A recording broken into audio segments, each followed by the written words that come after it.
এখন আমরা দেখব এই চ্যাপ্টারে প্রথম কোন সূত্র যেটা আমাদের সৃজনশীলের গ নাম্বার বা গ নাম্বারে আসার মতো। তো দেখো এই চ্যাপ্টারের প্রথম ইম্পর্টেন্ট ফর্মুলা কুলম্বের সূত্র। তো কুলম্বের সূত্র কেন এবং এটা আমাদের কি কাজে লাগে আমরা যদি সেটা একটু দেখি। আমরা জানি যে দুটি চার্জের প্রকৃতি নিয়ে যদি একটু কথা বলি, আমরা জানি যে দুই ধরনের চার্জ হয়, পজিটিভ চার্জ এবং হচ্ছে নেগেটিভ চার্জ।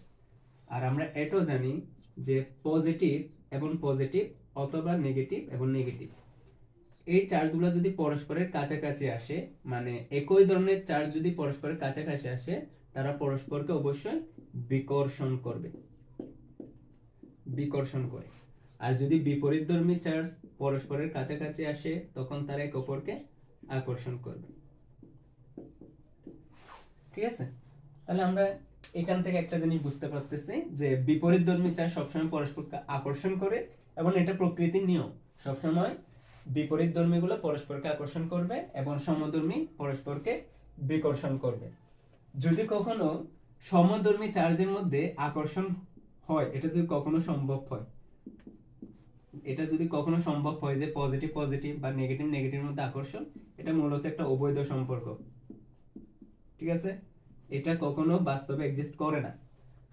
তো আমরা কুলম্বের সূত্র থেকে এটা বের করতে পারবো যে এখানে চার্জগুলা, যেমন পজিটিভ চার্জ নেগেটিভ চার্জ যখন কাছাকাছি আসে তখন আকর্ষণ করবে। তো কত বলে আকর্ষণ করতে পারে সেটা আমরা বের করতে পারি কুলম্বের সূত্র থেকে। অথবা একইধর্মী চার্জ যখন পরস্পরের কাছাকাছি আসে তখন তারা একে অপরকে কত বলে বিকর্ষণ করবে, সেই বলের মানটা আমরা কুলম্বের সূত্রের সাহায্যে বের করতে পারবো। বিজ্ঞানী কুলম্ব বলতেছে যদি মিডিয়ামটা আমরা নির্দিষ্ট রাখি, নির্দিষ্ট মাধ্যমে আমরা দুইটা বিন্দু চার্জ ধরে নিচ্ছি, এটাও একটা বিন্দু চার্জ, এটাও একটা বিন্দু চার্জ। ঠিক আছে, তো নির্দিষ্ট মাধ্যমে দুইটা বিন্দু চার্জ পরস্পর থেকে যদি একটি নির্দিষ্ট দূরত্ব থাকে, যে দূরত্বকে আমি ধরলাম আর, এবং আমি চার্জ দুটাকে ধরে নিচ্ছি Q1 এবং Q2, তাহলে কুলম্ব কি বলে যে নির্দিষ্ট মাধ্যমে দুটি বিন্দু চার্জ পরস্পর থেকে নির্দিষ্ট দূরত্বে থাকলে তাহলে তাদের আকর্ষণ বল বা বিকর্ষণ বলের মান হবে চার্জ দ্বয়ের গুণফলের সমানুপাতিক এবং তাদের মধ্যবর্তী দূরত্বের বর্গের ব্যস্তানুপাতিক। এটাই হচ্ছে কুলম্বের সূত্র, যে কুলম্ব বলতেছে নির্দিষ্ট মাধ্যমে দুটি বিন্দু চার্জ পরস্পর থেকে যদি একটি নির্দিষ্ট দূরত্ব অবস্থান করে, তাদের আকর্ষণ বা বিকর্ষণ বলের মান কিসের কিসের উপর নির্ভর করে? চার্জের গুণফলের উপর এবং তাদের মধ্যবর্তী দূরত্বের বর্গের উপর।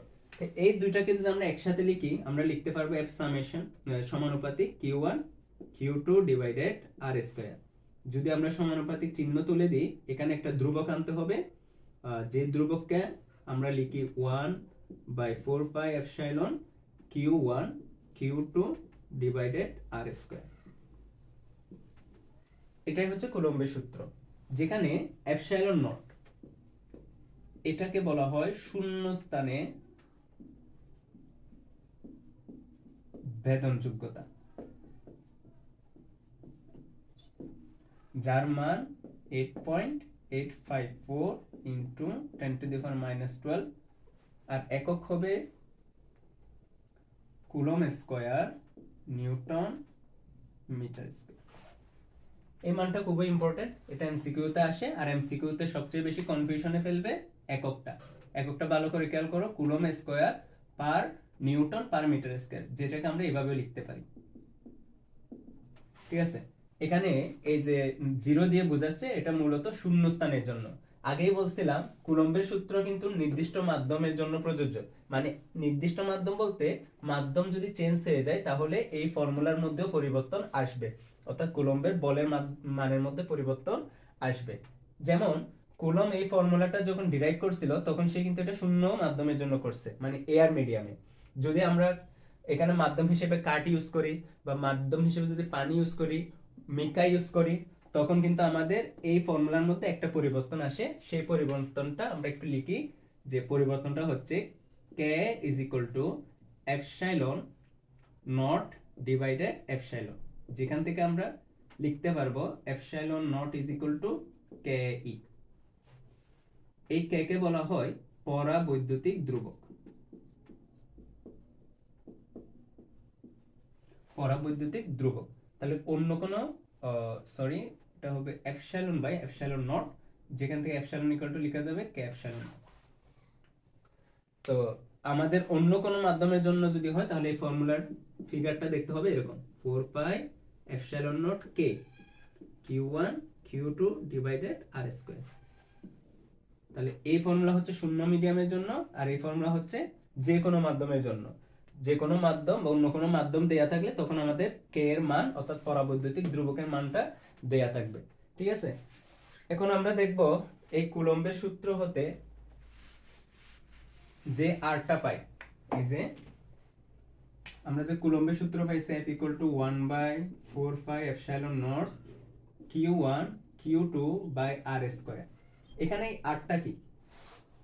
এই আর কে বলা হয় এখানে সেপারেশন ভেক্টর। সেপারেশন ভেক্টর, ওকে। একটু আমরা বুঝি যে সেপারেশন ভেক্টর জিনিসটা কি। আমরা যদি চিন্তা করি, এটা আমাদের x অক্ষ, এটা y অক্ষ, এটা হচ্ছে মূল বিন্দু।